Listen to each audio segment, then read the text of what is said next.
Coravanta coverage of big news about Blake Lively. Hi besties, welcome back to my channel. Okay, settle in because today we have a lot to unpack. Taylor Swift is still very much in the mix, despite what she says. She's trying to convince the world that she's out of the drama, that she wants nothing to do with it, that she's just minding her own business. But we all know better, right? Because here's the thing, Taylor has a history of lighting a fire and then stepping away when it gets messy. She's that classic mean girl archetype. She throws the match, the fire burns everything around her, and when the smoke clears, she's suddenly acting like she had nothing to do with it.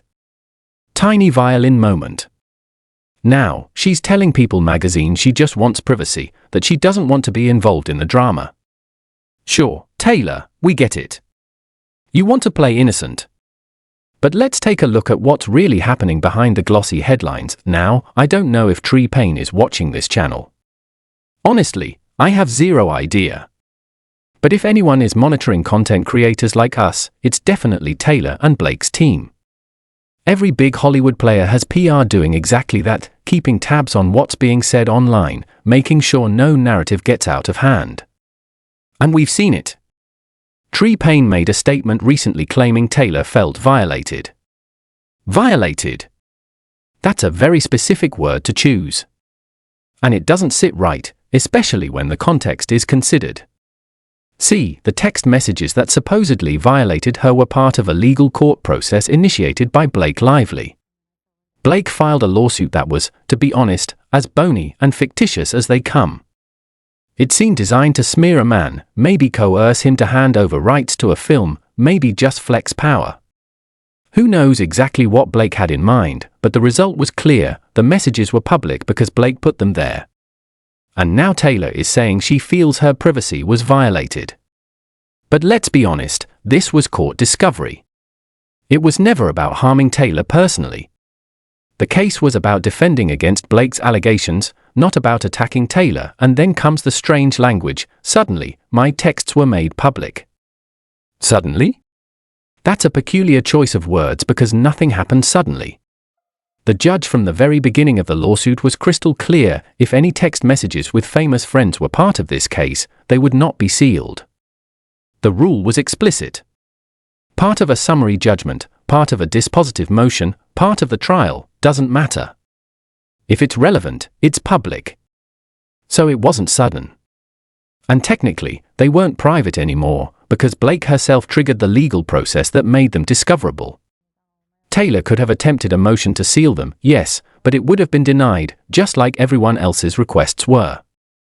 This idea that she was suddenly exposed is just Taylor trying to skirt responsibility, trying to act like she had no hand in this, trying to look like the innocent bystander while being deeply entwined in the drama from the start. From the very beginning, Taylor helped fan the flames. She gave Blake permission to use her as leverage. They joked about being dragons, about taking control, about leveraging music to manipulate a situation for a film. Taylor advised Blake on how to obtain documents, even emails, from Stephanie Jones's phone via a sham subpoena, and then celebrated it weeks ahead of time. She played her part enthusiastically, yet now she wants to act like she's a passive observer, like she just wanted to stay out of drama. Part of the drama? Absolutely. From day one. And yet here she is, 36 years old, framing herself as the victim of circumstance, as though she's a teen caught up in something beyond her control. We also need to talk about Blake's deposition because it sheds light on how Taylor inserted herself strategically into all of this. Blake tried to frame Taylor's involvement as her just being helpful, as though she was giving compliments and encouragement innocently. Blake claimed that when Taylor came to her apartment to hang out, she also brought enthusiasm for Blake's script because it was in jeopardy. Blake painted a picture that the script had been significantly changed from what she had originally signed on to and that Taylor's praise was meant to influence Justin Baldoni to take it seriously.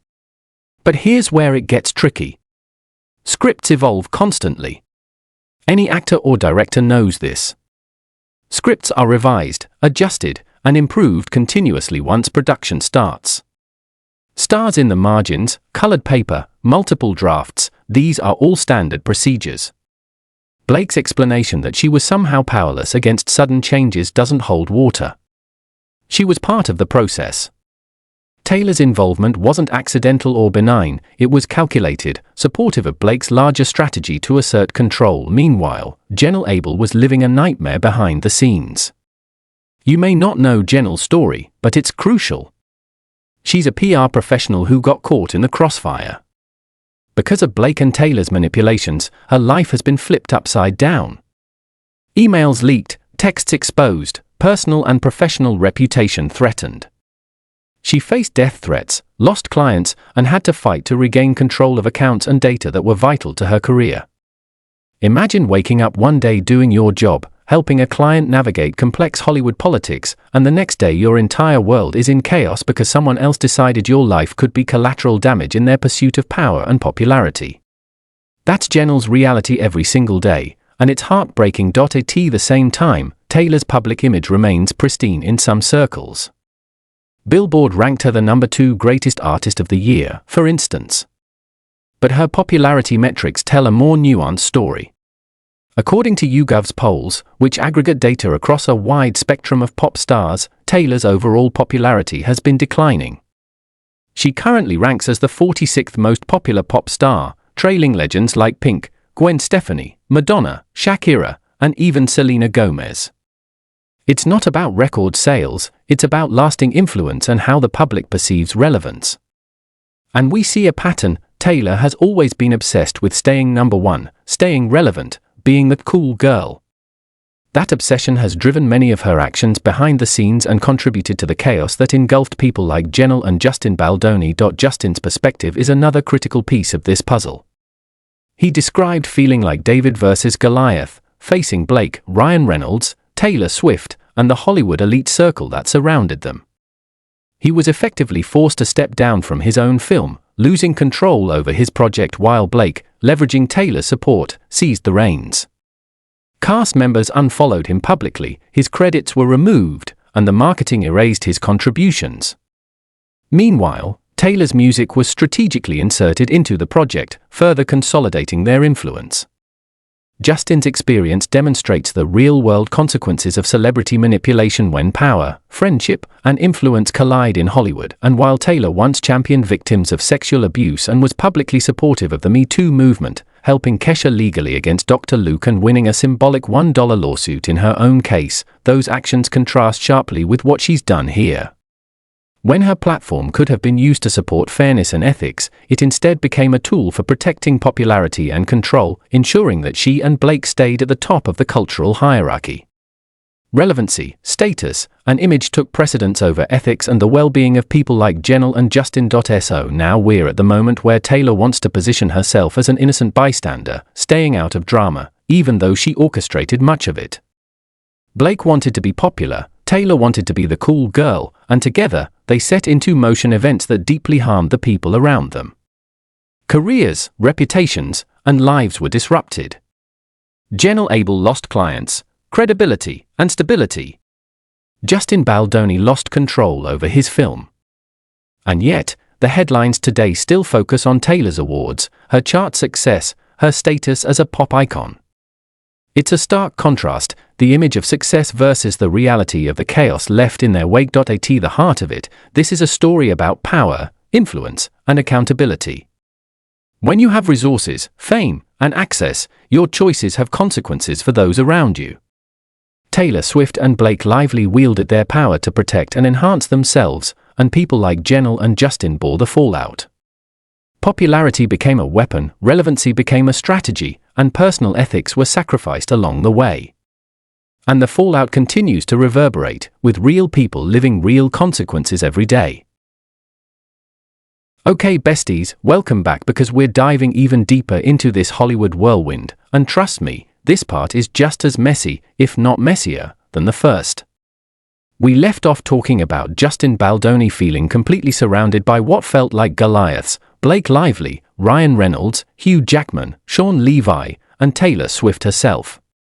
Justin was in this storm where his creative vision, his film, his career trajectory, all of it, was under siege.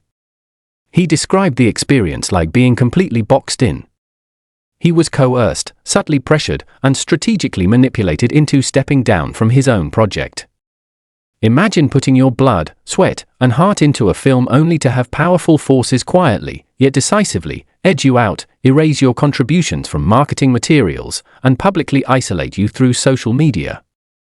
That's the kind of environment Justin was thrust into now. Taylor Swift's role here is crucial. Publicly, she's claiming innocence, saying she wants nothing to do with the drama. But behind the scenes, she was an active participant, fully aware of how her influence could be leveraged. Text messages, enthusiastic script reviews, and strategic guidance, all of it points to a deliberate effort to guide outcomes in Blake's favor. And remember, these weren't just small nudges. This was large-scale influence, music rights inserted into films, enthusiasm used to sway decisions, private communication strategically shared. Taylor was deeply involved, and it's clear she understood the consequences. Yet publicly, she's staying out of it, presenting herself as the passive friend caught in a fire she didn't start. Meanwhile, Jenelle Abel's experience reveals the human cost of all this. Jenelle, a PR professional who had dedicated years to her career, found herself caught in a storm of chaos she never signed up for. Personal emails, texts, and private communications were weaponized. Death threats began flooding in, clients evaporated, and her once promising career was left in jeopardy. The lawsuit she's pursuing details this: her life turned upside down, professional reputation shattered, and access to her own sensitive accounts taken from her. Imagine building a career carefully, meticulously, and then waking up one day to find that your entire world has been hijacked by people wielding fame and influence as weapons. Jenelle's story highlights the tangible fallout when celebrity power is used without regard for ethics or human impact. Now let's dig into Taylor's obsession with popularity and control, because this is where the psychology of this saga becomes clear. Taylor Swift has always been strategic about her status in the pop culture hierarchy. Billboard rankings, awards, streaming numbers, they're not just vanity metrics for her, they're proof of her social capital, her dominance, and her relevance. When she perceives any threat to that position, even a small dip in popularity, the anxiety drives her actions. In this case, helping Blake Lively navigate legal and media maneuvers wasn't just friendship, it was a calculated move to protect her own standing. Popularity became currency, and control became a strategy. Justin and Jenelle were collateral damage in that pursuit. Justin's testimony also underscores the professional and emotional impact. Being forced out of his own film, erased from marketing materials, and publicly isolated wasn't just inconvenient, it was career-altering. Cast members unfollowing him publicly, coordinated moves to marginalize him, and the strategic insertion of Taylor's music, all of these demonstrate the depth of influence wielded by Blake and Taylor.